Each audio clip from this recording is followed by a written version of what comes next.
In this video, we will explore 10 practical strategies to apply change agility in your workplace situation. By the end of this video, you will be able to identify 10 practical change agility strategies to help you in navigating change at work. Commit to implementing at least 2 of the 10 change agility strategies to your current workplace situation. Apply and reflect on the deployment of the change agility strategies you chose, and share one of the change agility strategies that you learned with a colleague. Let's revisit this timeline that outlines the 4 phases we go through during change. The first phase is denial. When we first encounter a change, we are afraid of the unknown. We resist the change with our often defaulted mental blocks. The second phase is acceptance. This phase may overlap with the fear of the unknown. Acceptance is where we let go, and sometimes this is a fight because we want control. But when we release our resistance, we should find some sense of relief.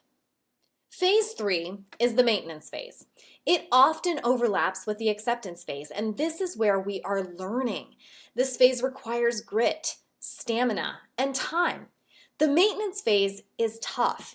You will have many questions, get frustrated, and may even want to give up. But this phase is where we are actually doing the work of change agility. Today, we will be focusing on strategies that you can use during this phase to support you as you work through it. To get to that last phase of growth.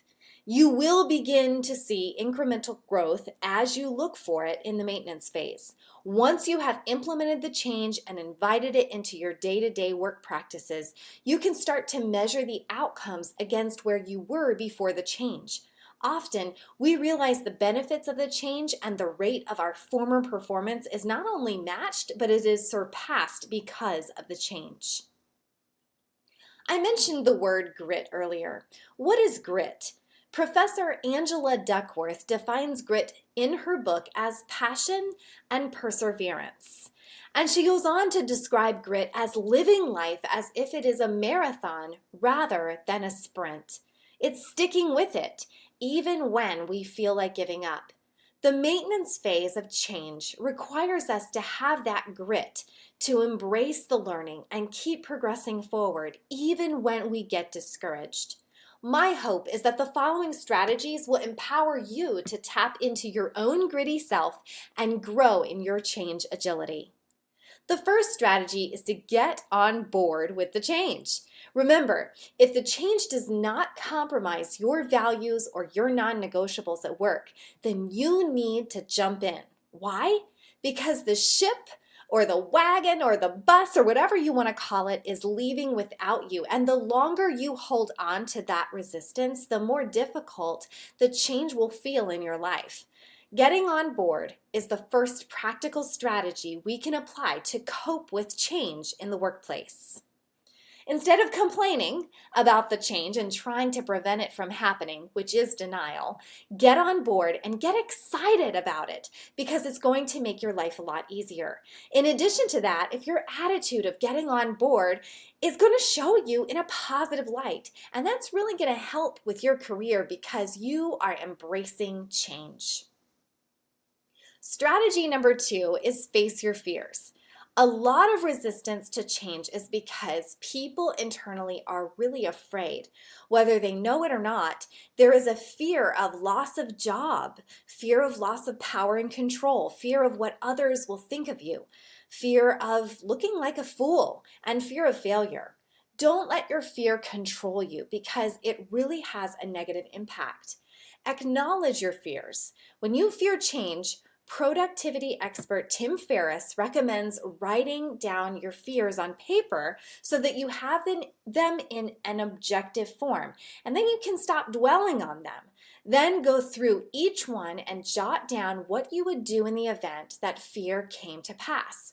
Knowing you have a backup plan can diffuse the emotional angst. Another way we can face our fears is by designating worry time. Worrying interferes with productivity, mood, and morale, so don't let it spill over into every crevice of your workday. If you're worried about the changes, designate a time each day when you're going to focus on those fears, preferably outside of the workday, but also use that time to overcome those fears. Strategy number 3 is have humility. Be teachable and ready to adapt. Being a know-it-all is a natural instinct to protect ourselves, but know-it-alls are the worst students, and they create their own type of resistance through their ego. Change means that you are going to have to learn something new and learn a different way. Humility leads to adaptation, being flexible and open-minded to change. The question in today's culture is not, will change occur in an organization, but how well are employees at adapting to change? Seth Godin, in his book Linchpin, Are You Indispensable, articulates that employees protect themselves from becoming obsolete by changing. Adaptation is a survival skill of nature. The species which survive in an environment are those that are capable of adapting well. Strategy number 4 is to pay attention to the impact you have. With or without authority, you influence others through your attitude, your energy, body language, tone of voice, positive facial expressions, as well as the comments and feedback you give. Whether you realize it or not, even in a completely remote and virtual world, you have influence over how others on your team perceive and adapt to the change too. Strategy number 5 is to see the change as the opportunity that it is. A huge way that you can boost the momentum and the morale of your team is by shaping the way that you see the change as the opportunity that it is. When change is happening, there is opportunity for you to learn and grow and even get new skill sets. Find out how you can be involved in a positive way to make this change happen, and go for it. Strategy number 6 is to value risk-taking and your development over performance. We are so used to performance being the measurement of our evaluation, but during a change, this is not always so. Remember the graph I've shared before. Performance will go down initially while you are learning and in that maintenance phase, and this is where a lot of our resistance and fear comes from. But the more risks you take toward the change, the more trial and error, the more attempts to keep trying is what is going to finally get you to the other side. Think about when you learned something in school that was challenging. You had to keep at it for a time before you actually got it. Stay curious and stay interested. Sharing and celebrating your own risk-taking is another way to encourage others to get out of their comfort zones too, especially when learning something new. Risk-taking and putting yourself out there to learn and be vulnerable can be exhausting, especially over a longer duration of time. That's why it is essential to practice mindfulness, strategy number 7. Mindfulness is the basic human ability to be fully present, aware of where we are and what we're doing, and not overly reactive or overwhelmed by what's going on around us. This is especially needed when undergoing change. Perhaps some of these mindfulness techniques resonate with you.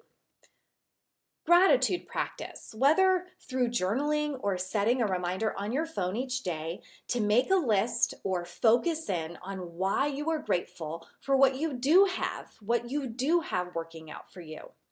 Meditation, even for a few minutes, will enable your mind to sit in the present rather than getting all caught up in the resistance of the past and the anxiety of the future. Go for a walk outside. Get fresh air, clear your head, soak up the rays of the sunshine that is so good for us. Listen to music or an audiobook or podcast, something uplifting or encouraging, or something even to pull your mind out of work mode and into a creative and more restful state. Appreciate nature. Look for those birds and squirrels, the colors, the sounds, the smells, the sky, the clouds, and then just the simple practice of focusing on your breath is a wonderful way to calm yourself down, especially when stressed with the changes that you may be experiencing during that maintenance phase in the change. Strategy number 8 is to set small, achievable goals and be productive. Being productive is going to help you keep down the negativity because you're going to be busy. Keep in mind that productivity may look differently than it did before the change. See the big picture and begin to understand the overall strategy behind the change. Know where you're going and the goal you want to get to in enacting that change. Achieving the next big goal may feel impossible to you, but when you chunk the larger goal into smaller achievable goals, you can begin to make progress towards those goals each day. Go ahead and write down every task right now. Highlight the most important ones you need to do first, and then schedule your steps into your calendar and do them. Setting aside the time to do the hard work and disciplining yourself is going to help you get to that larger goal. These smaller achievable goals will encourage and empower you, especially during the maintenance phase of change, when it's easy to get frustrated and you may want to give up. Don't just stay busy though for the sake of looking busy. That's what these goals are all about. That kind of busyness is not effective because you aren't making that steady progress toward your goal. Strategy number 9 is celebrate success. Celebrate the little wins and the big wins. Celebrate your personal success and your team success. Acknowledge the small achievable steps you may be making along the way, as well as those your teammates are making. Ask questions like, what have I accomplished so far? Ask your colleagues to share what they are most proud of in their progress. Be specific. In this way, you are being a change agility ambassador by enabling others to see and celebrate their incremental steps towards implementing the change. This type of encouragement will motivate and inspire others in your business area to activate their own change agility and embrace the new normal even better. Strategy number 10 is to increase your value. Being productive and making steady progress toward your goal is going to make you a highly valuable employee. It's going to boost your professionalism because this shows that you are being a positive, effective person during this change. Seth Godin ends his book Linchpin with a manifesto that sums up what it means to be the linchpin in an organization. I am an artist. I take initiative. I do the work, not the job. Without critics, there is no art. I am a linchpin. I am not easily replaced. If it's never been done before, even better. The work is personal. It's too important to phone in. The lizard brain is powerless in the face of art. I make it happen every day. Every interaction is an opportunity to make a connection. The past is gone. It has no power. The future depends on choices I make now. I own means of production. The system is not as important as my contribution to it. I see the essential truth unclouded by worldview, and that truth drives my decisions. I lean into the work, not away from it. Trivial work does not require learning. Busy work is too easy. Rule breaking works better and is worth the effort. Energy is contagious. The more I put in, the more the world gives back. It doesn't matter if I'm always right. It matters that I am always moving. I raise the bar. I know yesterday's innovation is today's standard. I will not be brainwashed into believing the status quo. Artists don't care about credit. We care about change. There is no resistance if I don't allow it to defeat me. I embrace a lack of structure to find a new path. I am surprising and often surprised. I donate energy and risk to the cause. I turn charisma into leadership. The work matters. Go and make something happen. Now it's your turn. Choose 2 strategies from the 10 we have explored to apply to your current workplace change. Pause the video and commit to implementing at least 2 of the 10 change agility strategies today. I encourage you to write down the 2 strategies you chose and then set a reminder on your phone or calendar to come back in a week or a few days to reflect on the deployment of the change agility strategies you chose.